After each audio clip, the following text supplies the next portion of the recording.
Olá! Nesse vídeo eu vou te falar quais são as premissas que nós utilizamos no cálculo dos materiais das paredes com tijolo cerâmico.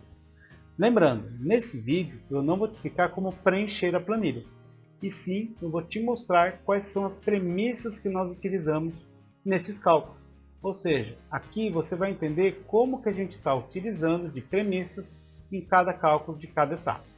Lembrando novamente que essa versão está disponível somente para quem comprou a versão profissional. Se você comprou a versão dono da obra, você não tem acesso a esses cálculos, porém é sempre interessante você assistir esse vídeo para entender como eles são feitos.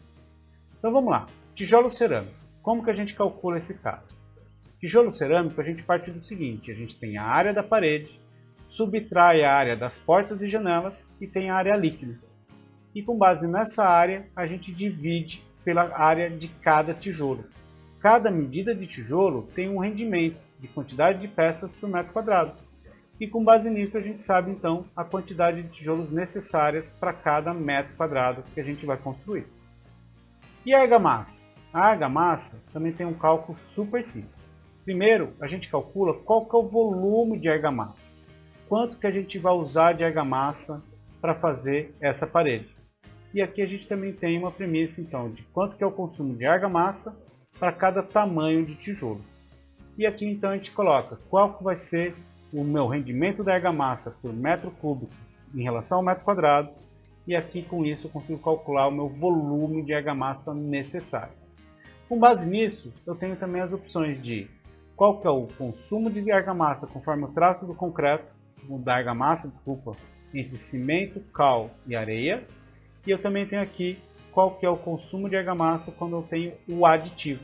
Ou seja, no aditivo eu uso um traço diferente da argamassa com cal. E aqui você tem então a proporção de material que é utilizado e aqui a quantidade que você vai utilizar conforme os inputs anteriores. E as vergas e contras-vergas? As vergas e contravergas são aquelas peças estruturais que vão fazer o apoio das portas e janelas.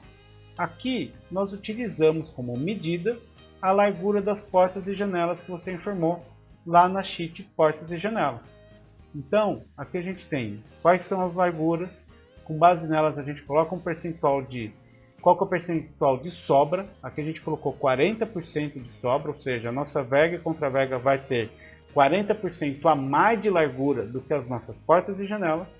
E com base nisso então a gente consegue calcular a quantidade de peças. Ou seja, para cada tipo de bloco, eu tenho qual tipo de canaleta que eu vou utilizar.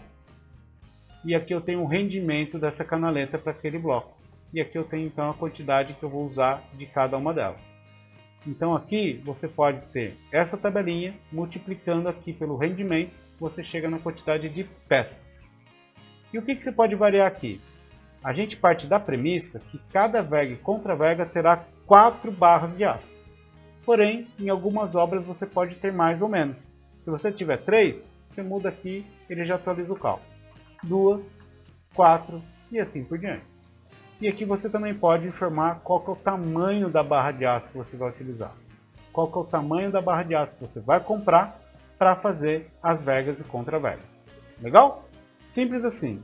Aqui então, na versão profissional, você pode variar essas premissas para personalizar ainda mais o cálculo das paredes da sua construção. No próximo vídeo eu vou te explicar como são feitos os cálculos então das paredes com blocos de concreto.